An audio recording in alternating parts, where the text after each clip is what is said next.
Big Brother, mainstream media, government cover-ups. You want answers? Well, so does he. Live from Austin, Texas, broadcasting worldwide, it's Alex Jones.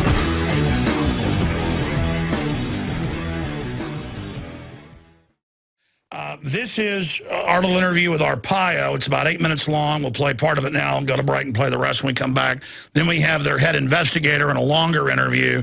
And he brought up the fact that in 50 years, this is the worst censorship he's ever seen of what he's actually found and put out. And he also got into the fact, this is breaking, that regardless of what the legislature does with their bill to demand the original real birth certificate with proof, they're going to go ahead with their investigation. So his investigation is going to continue regardless of what the state does there and more. Here is that interview that Patrick Henningsen and Rob Jacobson conducted yesterday at the sheriff's office in Maricopa County, Arizona. Here it is, Infowars.com exclusive. What's the significance of this bill today, this legislation that's been introduced this week? Well, I think it's important. It's only common sense, using a law to pursue, to make sure the person that is running is who that person is. I don't think it's asking too much. I believe that our investigation probably substantiates the need for this. When you look at the evidence that we have accrued in the last 6 months with our cold case posse, anybody with common sense looking at those two documents that we feel are forged would say, wait a minute, you know, we better get another system going to make sure this doesn't happen again. So it's only common sense, but there's a lot of politics involved. People don't want to even talk about it. You can see there's not many people that showed up here. Everybody wants to ignore this subject. And most of the questions in that press conference on March 1 wasn't about the evidence. They didn't want to talk about that. It's old, this has been already done, you know, this is old stuff. Why don't they talk about the evidence? Nobody's talking about the evidence, which is very interesting. And there seems to be a national blackout on this. I mean, you know, whatever I do, I make national news. When I put people in pink underwear, I always make national news. But this one, they don't want to talk to the sheriff. How's your response been from your constituents in general about those who know about this effort? Well, quite frankly, I didn't know how it would work, whether they would be against me, since everybody else seems to avoid the issue.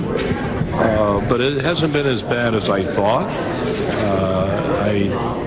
I don't get many negatives other than these Mickey Mouse threats and garbage through blogs, but the people that I meet, and I meet every day, I'm giving speeches, hundreds of people a day come up for my picture and so on, but they never say anything bad about what I'm doing on the Obama thing. In fact, a lot of them like what I'm doing. So politically, it hasn't hurt me, but it doesn't matter because I would have done it anyway. But I'm a little surprised at the support on this issue, those that are willing to talk about it. Now, the majority of politicians don't even want to talk about it, Republicans and Democrats. It's like the plague to talk about this. I've never seen anything like this, and I've been a top federal law enforcement official for years and years, and I knew about the Watergate, and I've been through it all.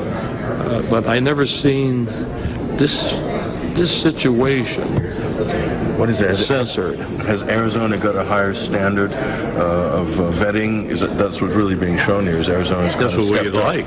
They've stepped up to, that's what they want, to the other. Yeah, that's what they want, and I think that what I came up with probably is it really reiterates the need for this. It just happens to be in Arizona, and the Tea Party came to me and asked me to look into it, and I gave it to my volunteer posse, made up of ex-cops and attorneys, at no cost to the taxpayers, and they report to me. I have 3,000 posses, and happen to have a cold case posse, and I told them to look into it. I mean, what's the big deal?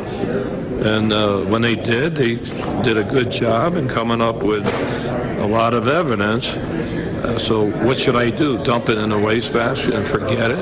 It's incumbent on me when I find suspicious activity.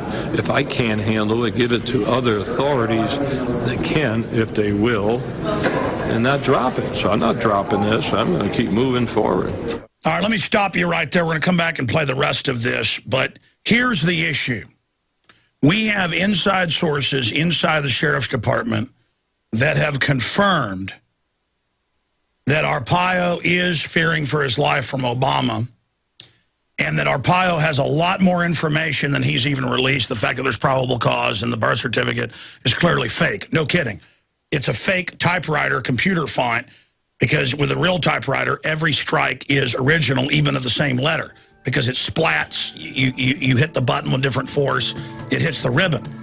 All that's one issue. Arpaio has even more.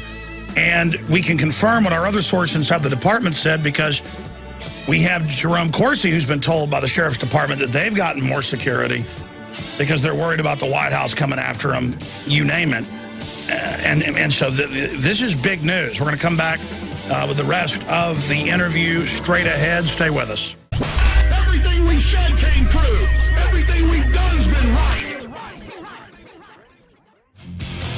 All right, now, tomorrow, either on the radio or on the nightly news, we've got 30 minutes with Zolo, the chief investigator, with new forensic info. That's the real meat of this interview.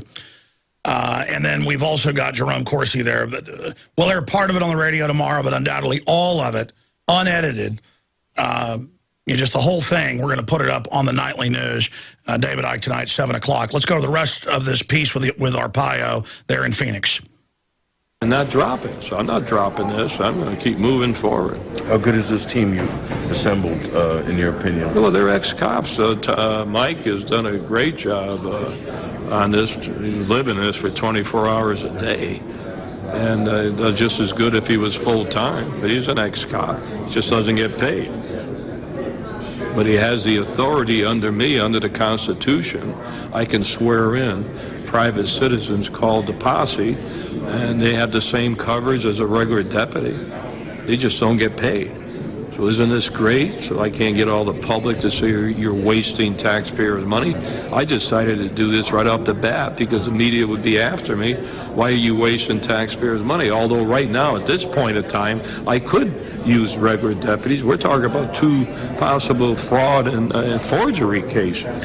If the legislation gets killed for whatever reason this week, are you still going to continue with your efforts? And what do you see? Where's it going next? Next step, for instance, on a federal level or so forth? Oh, we're not stopping.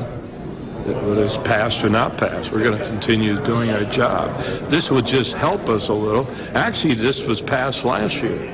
The governor vetoed this. Okay. So I don't understand, and they made it a little milder this time around, so I don't understand why it can't be passed again. But nobody wants to talk about it, probably because I stuck my nose in it, and I'm kind of coming up with evidence that there's something wrong. You'd think that would make everybody want to do something about it. But everybody wants to keep it as, don't talk about it. Democrats, Republicans, you name it. So what is this, a political year that everybody's afraid to talk about it, or they don't want nothing done about it? They don't want to face this issue? That's sad. Do you think America asks a lot of the countries around the world to uphold a certain standard of democracy and transparency in their affairs? How important is it for us to have that level of transparency and accountability and integrity here at home? Is that what this represents? I think it's very important. Now, I'm just looking at it as a law enforcement guy. I'm looking at 2 crimes. I'm not accusing the president of violating any law. What we're looking at is 2 possible forged government documents. If it was you or anybody else, everybody would be saying, how come you're not arresting this guy? How come you're not doing it? Just because it's the president? It's nobody wants to touch it? That's sad. So, as I say, we're not accusing the president, but we sure know somebody's responsible for that selected service form and for the birth certificate that they went public and showed. What confuses me is the amateur type of operations they were performing. When you look at the birth certificate, that's sort of amateur. And yet everybody says that that's a legitimate birth certificate. Well, I'll tell you how to solve this. In day one, when I launched this operation, all I said, show me the microfiche. Mm-hmm. Show the microfiche, and it's all over. Yeah. Where's the microfiche in the hospital? Come on. We got 2 twins born at the same time.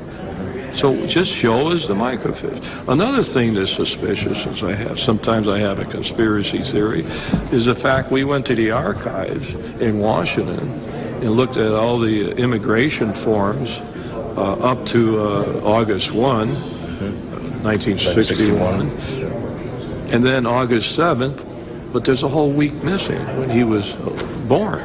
Now, is that another coincidence? I can go on and on and on, and yet nobody wants to talk about it. Well, Sheriff Arpaio, thank you very much. Pretty powerful. And the Kenyan records are missing too, stolen.